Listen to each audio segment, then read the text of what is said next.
Good morning, good afternoon, good evening, wherever in the world you might be. I am Nicole BC, and you know everything.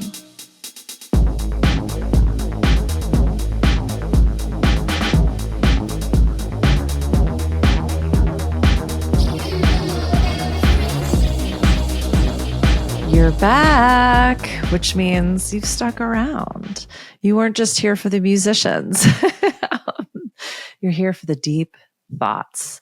And it just continues to get deeper around here. I am swimming in it, as they say, and deeply questioning every entrepreneurial decision I've ever made in my entire life. So there's that. Also, just kind of thinking about the podcast format, the video component, what I'm going to be doing moving forward. I am probably going to be obsessing over the future of business. It's something I've been talking about for a really, really long time, but I'm involved in a couple new projects now that are giving me the opportunity to really start to build out some new structures, some things that we haven't really seen yet in the United States. They're playing with them in parts of Europe. And I'm not sure. I assume other parts of the world are also exploring what different business entities could look like, moving beyond just a B Corp or a nonprofit or a co-op into really sort of adaptive and regenerative structures.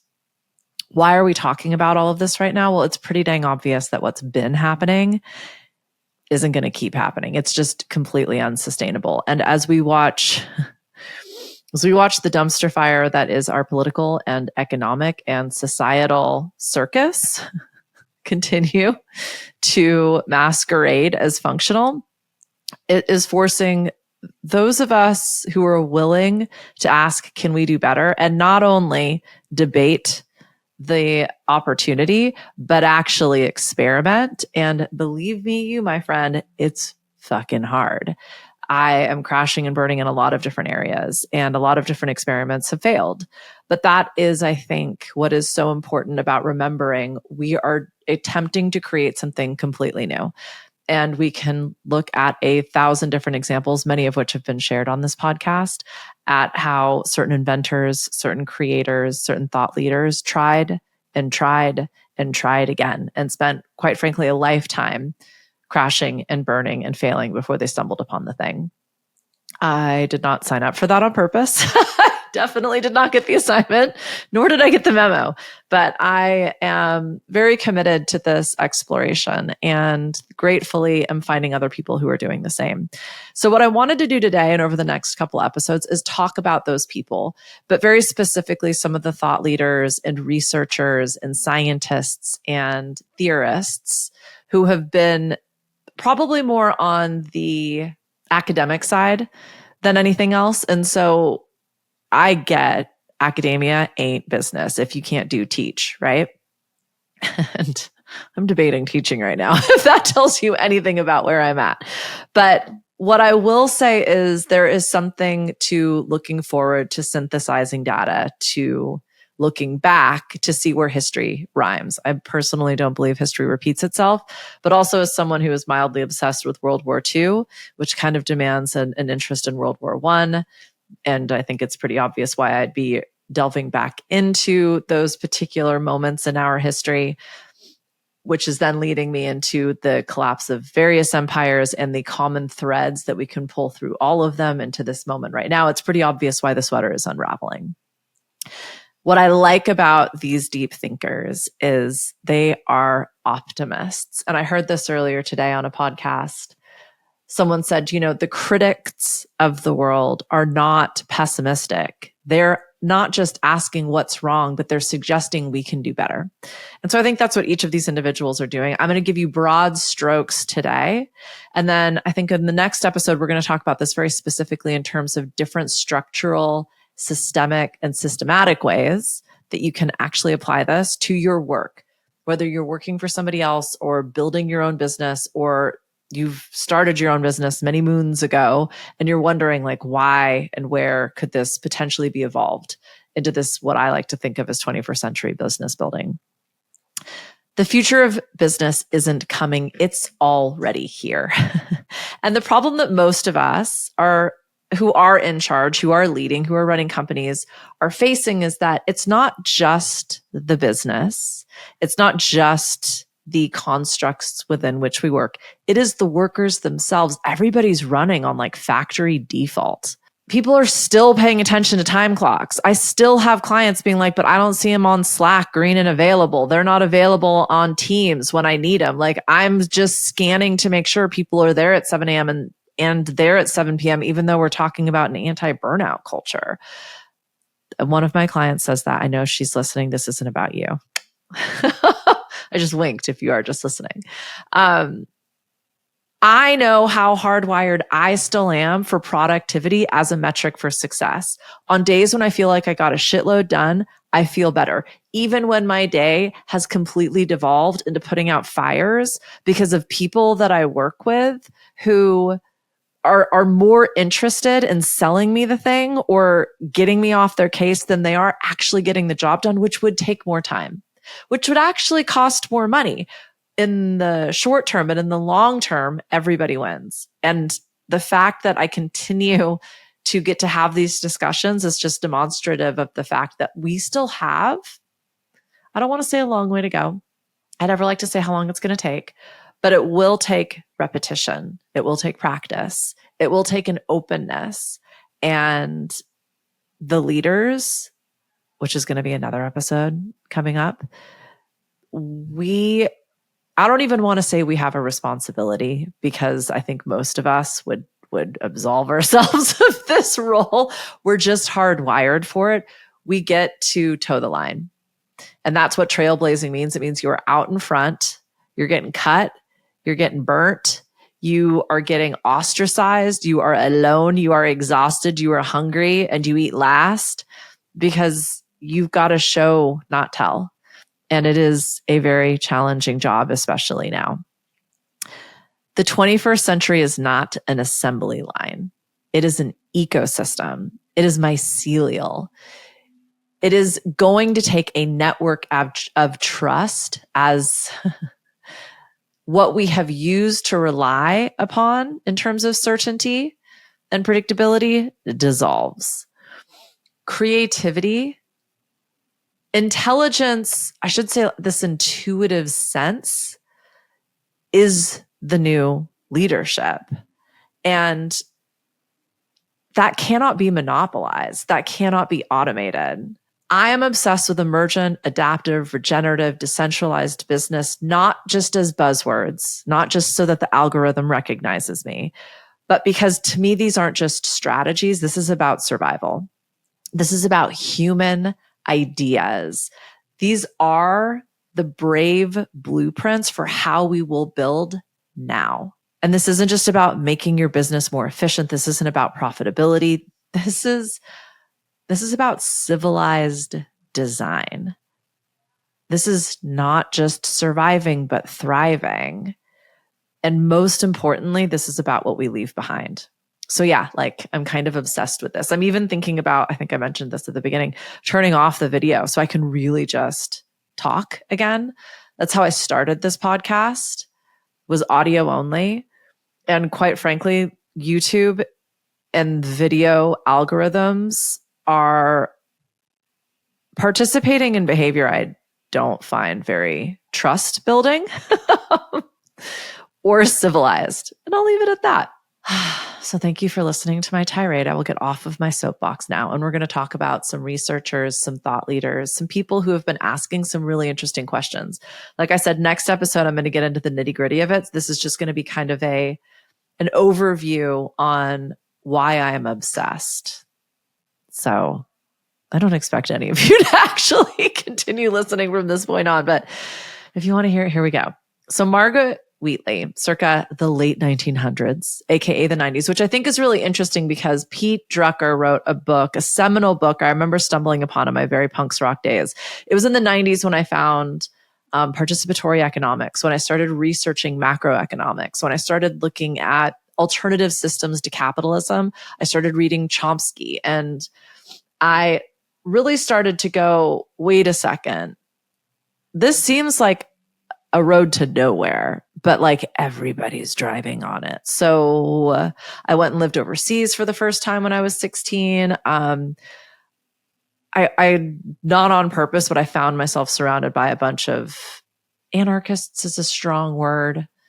I kind of wonder, it's like with the gutter punks and the anarchists, it's like the people who are like really living that, like I don't know that they would label themselves as such. They're just not doing what everybody else is doing. And, they have one black shirt and one black pair of pants because you can wear that to anything, including work or a night out. So anywho, I digress as per usual.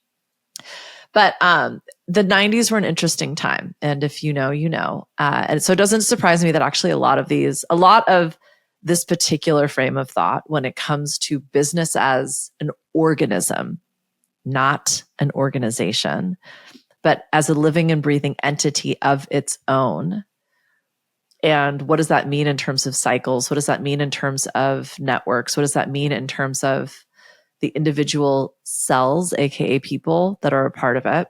Margaret Wheatley wrote Leadership and the New Science in 1990. Her work cracked open the machine metaphor.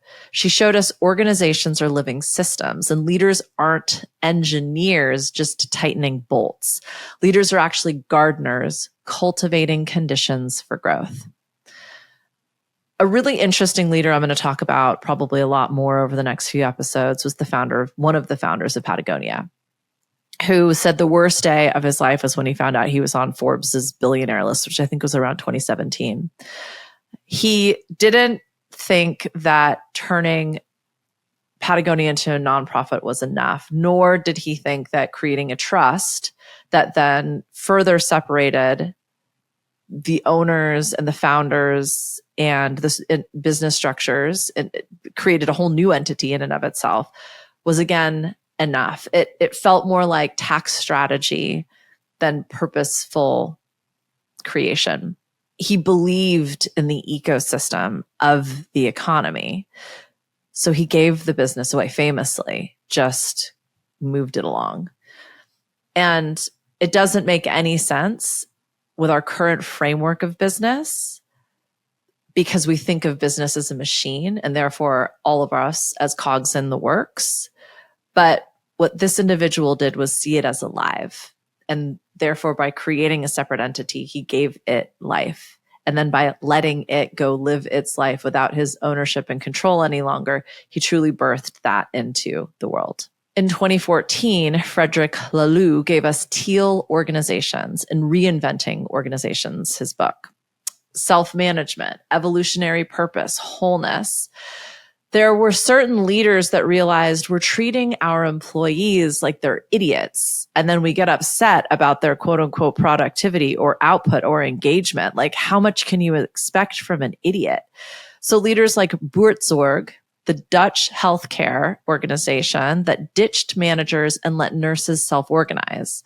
They cut overhead, improved patient care, and became a global case study in what happens when people are empowered, when they are trusted. Nora Bateson, with her concept of warm data, reminds us that everything is relational. You cannot separate the restaurant from the neighborhood, the menu from the supply chain, the employees from their families. Change one variable and everything shifts. Daniel Schmachtenberger, through the Consilience Project, warned us about collapse. His obsession, how collective intelligence can help us design systems that don't self-destruct. One of the things we see time and time and time again with these corporations is they become a premium. Everybody wants some. They scale and hire. They start with acquiring the best talent available and rewarding their people significantly. But as they grow, their products become more mainstream. They need to source lower quality suppliers to maintain their profit margin as they move from premium to standard. And therefore, they start paying their people less, to the point where their own employees can no longer afford their products, which means the general populace can't either, unless they so degrade quality, they become throwaway. And if that doesn't sound sustainable, you are correct. And you feel like me, where you're eating crazy pills and you're this idea that everything is so transient and throwaway it feels insane to me. I remember the first time I visited Japan and my friend who lived there was saying that everybody just gets new cars every couple of years because a new car is kind of a status symbol, which is, I mean, it is everywhere, right? I was reading in my World War II books that I'm currently, one of the paragraphs that really struck me was on the way to internment camps. One father was telling his son that he should wear his nice watch because when you wear something nice, people will assume you are of value since you have something valuable. And we're going to get into this. There is a level of conditioning, I think, takes an incredible amount of awareness to identify in ourselves, but then to also effectively evolve. And that's one of the reasons we might feel like this 21st century business is unobtainable, or that trust isn't possible when it comes to the masses. But like I said, we'll circle back to that. One of the challenges is that it's one thing to come up with these concepts, right? The Consilience Project, warm data, teal organizations. Indy Johar of Dark Matter Labs takes this down to the civic level, where he's not just talking about companies, he's talking about cities, contracts, governance structures, the scaffolding of the world in which we live. These concepts are not just political or economic or societal. We live them in our families. We live them in our communities, like our friend networks. And so we are practicing and therefore replaying what was, and then criticizing what could be because it's not immediately taking, or it's creating what feel like more problems than it's solving because it's an experiment. We are hypothesizing and failing until we get to the test that proves what is possible true. I am working with this model with a handful of people right now. And my one-to-one clients seem to be doing their thing and evolving and succeeding, which has been amazing. And so I'm working kind of with bigger organizations now, which has just been an interesting evolution in and of itself. And just as an example, if you've ever worked with me, I will often, especially in like services, I will recommend the Ritz-Carlton training. It's something that was recommended to me, at least 15 years ago. And the Ritz-Carlton is known for, obviously, its incredibly high standard of service.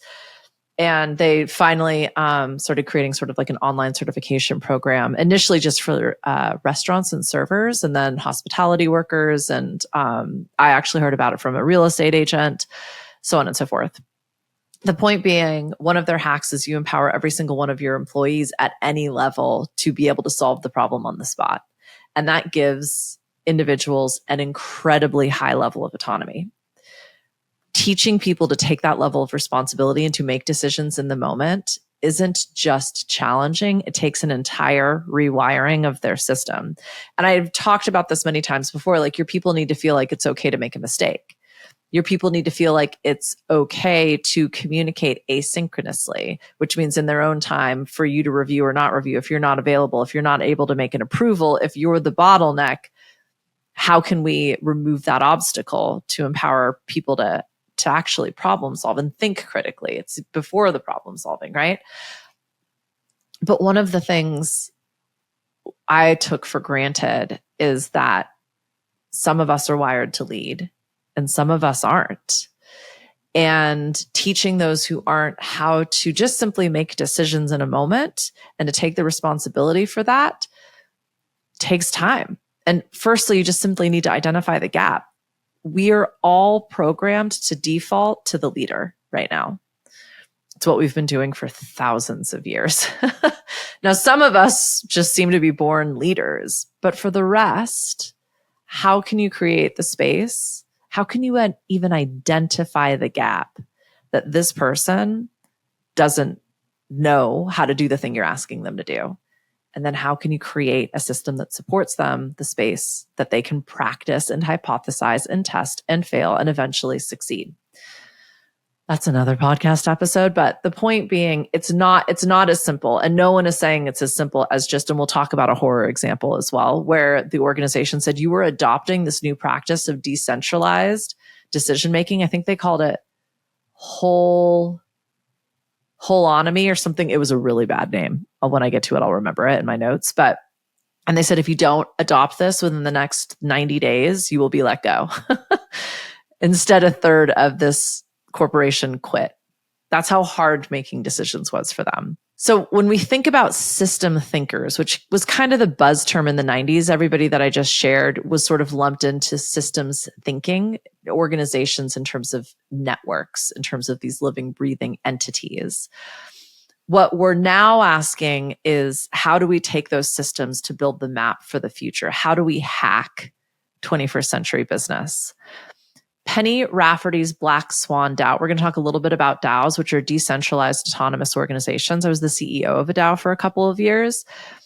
DAOs used blockchain to automate decision-making and to remove bottlenecks, remove individuals, remove hierarchy in order to do so. There was a governance system that was executed automatically using technology, essentially. And a lot of lessons have come out of that. So Black Swan DAO turned an art collective into a decentralized decision-making body. So it allowed essentially the collectors and buyers to vote on the art. That is controversial, just for the record. And it was an experiment worth testing.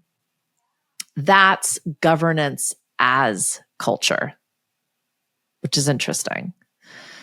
Eric Bordelot runs the Sphere DAO. He blends media theory, play, and funding ecologies. His philosophy is that governance can be creative, even theatrical.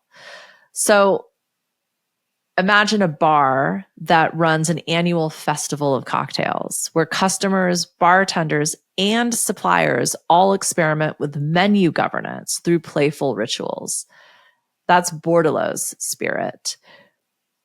Everybody comes together in order to create the organization, and therefore the willingness to participate, to engage, to follow through, to do is built in to the structure. Ruth Catlow is at the intersection of art and blockchain. Her Culture Stake platform lets people vote on which art gets funded.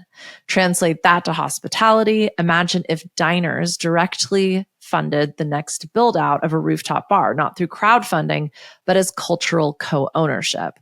So do you see what we're doing is creating a real synergy between what would have been referred to as customers, clients, and buyers as an external entity to the organization and bringing them into the fold.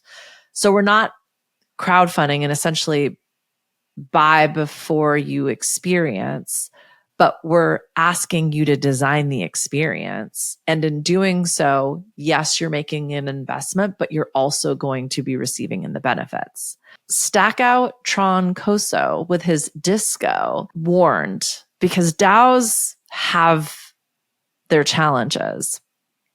He said, DAOs without values just replicate capitalism in new clothes.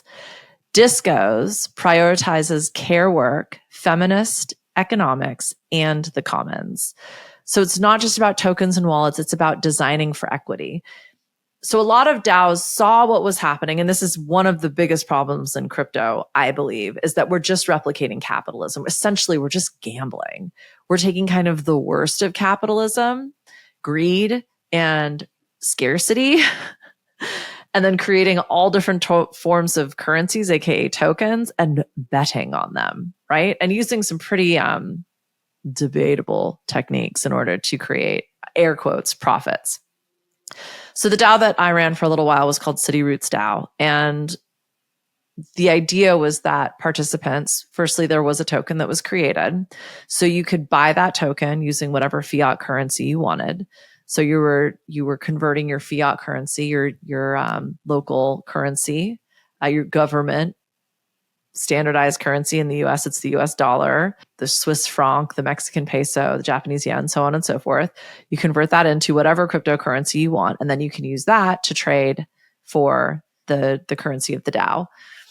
We would bring in projects that needed builds, NFTs, blockchain systems, other DAO governance systems, and everybody that was a member of this DAO that had purchased the token to participate got to then vote on what projects we would build. Now, the people who were participating were the builders. They were the engineers. They were the creative. They were the leaders. They were the people that went, I believe in this project. I want to vote on this project and I want to build this project. And in exchange for building, we got paid in that token. So it created this, what we hoped to believe, a closed economic system where we were bringing really cool projects to the team. Those that felt like they could contribute voted for those that felt like they could contribute could vote. Those that just believed in the project could also vote. If your project was upvoted to a certain level, then we would build it. And then we would allow those that had participated in the voting to build the project and then reward them accordingly. So it was an interesting experiment. Where things started to get shaky was when our governance token, which was representative of various Bitcoin and Ethereum sort of blue chip tokens, if you will, in the cryptoverse, when we had a Sam Bankman-Fried meltdown and everything dropped in value, suddenly people's perceived value of our governance token dropped as well. And therefore there was less incentive to build. We went back to old school capitalism, which is not, I'm building this because it feels useful and creative and rewarding, but I'm building this in exchange for monetary value. No shade, just for the record. That's totally fine. But that's what I'm talking about when I say we are continuing to replicate our old systems and structures while complaining about them bitterly and then trying to create something new, but bringing the bitter complaint to the new table and then going, why does this taste like shit, right? So that's where the values come into play. And I've talked a million times about values. I won't get into that right now. The point being, in creating these new types of organizations and in building out the 21st century new world, bringing that awareness to ourselves in terms of where is my old programming? Where am I engaging in the same shit I've always done, the same shit everybody else does? Where am I moving to a place of judgment and fear and then reacting out of that? That's not creating something new. That is just rehashing everything that's been. Ricardo Semler in Brazil built Semco, and it became a case study for radical trust. There were no job descriptions. There were no fixed schedules. People literally set up their own pay. And conventional managers and leadership around the world said it would implode. It thrived. Rod Collins in Wiki Management shows us that peer networks outperform traditional bosses in complex environments. It's the same reason Wikipedia scales while one expert encyclopedia could not. Chuck Blakeman said it straight. Why employees are always a bad idea. His thesis is ownership beats employment always. And James Surowiecki in The Wisdom of Crowds proved it. Independent, diverse groups consistently make better decisions than experts. That's why prediction markets outperform CEOs. Woo! The reason I'm sharing all of these ideas kind of in rapid fire is just to show you there are not just academics out there. There are builders out there. There are business owners out there. There are people who are putting quite literally their money where their mouth is, and they are testing this. There was this, back in the 90s, there was this restaurant group in Boulder, Colorado, where I lived, and they believed in this kind of participatory economics model that I mentioned. And what's interesting about participatory economics to me is that it recognizes we need all jobs. We need the trash collectors as much as we need the doctors. We need the teachers as much as we need the trades, right? But how do we determine who gets paid what? What participatory economics suggests is, sure, doctors and teachers take a significant amount of investment to become skilled at their jobs. So do trades, right? It can take a decade for a trade to become a master. Why would somebody get paid more or less? It has a lot to do with the time and expertise necessary, but also the desirability of the job. Like, not a lot of people want to pick up trash, but imagine your neighborhood with no trash collectors. Some of you in rural areas know exactly what that's like. It smells like burning trash. So what this actual business did was experiment with, what if we don't, we have people that work with us, but they all do all of the jobs. So it was a brew pub. They had a kitchen, they had a scratch kitchen. So they were making everything. They were making all their own beers. They were serving. They had a band, they had a stage. So they had audio engineering. And like what happened when you worked at this restaurant is you did 6 weeks at a particular job. So this meant there were no coverage issues. Everybody pooled tips. There was no incentive to do one job or the other. If you sucked at one thing and excelled in another space, you got pretty good at both. And I thought it was brilliant. And the people that worked there loved it. Now, 10 years later, when I came back from Australia, it wasn't there anymore. And I did not do a deep dive into the why. The beer is, though. I think the original owner sold, to be honest. And that's a whole nother conversation. I share that example to say it's possible. And one of the reasons that I love business and one of the reasons that I make this podcast and one of the reasons I do the work that I do, because I think like the most punk rock thing you can do, the most subversive, radical act you can do is take ownership of your own livelihood. And whether that means you start your own thing or you find someone who's doing this thing and you participate in it. I have a friend who had been an architect and was living in Louisiana, wanted to move to Portland, and found an architecture firm that was, let's just say, radically organized. They were still able to make their art. They were still able to do their job. They were still able to support their family. And they were able to do it in a way that felt really aligned. Those businesses are out there. Believe me, I'm questioning my own ability to continue to do it on my own. But as I ask those questions, I am finding these networks of people who are building together. Industrial leadership models collapse under complexity. What we are seeing in not just late stage capitalism, but the fall of empires, which happens, is that obedience will only control for so long. What we are also hardwired for is sovereignty, purpose, and freedom. We recognize businesses aren't just selling products anymore. Every single business is its own culture. It is an ecosystem. It is the future. So rather than thinking I'm a cog in the wheel or I'm simply an operator, what if I challenge you to recognize you are a world builder? Adaptation isn't a choice. It's a must. Without it, we face extinction. And I don't mean that in terms of the collective so much as I do these individual organizations and entities. We are being forced to evolve in this moment. This isn't about keeping up with change. It is designing the change to create this next world together. So rather than, I think, even debating the control aspect any longer, let's ask, what can I be a part of?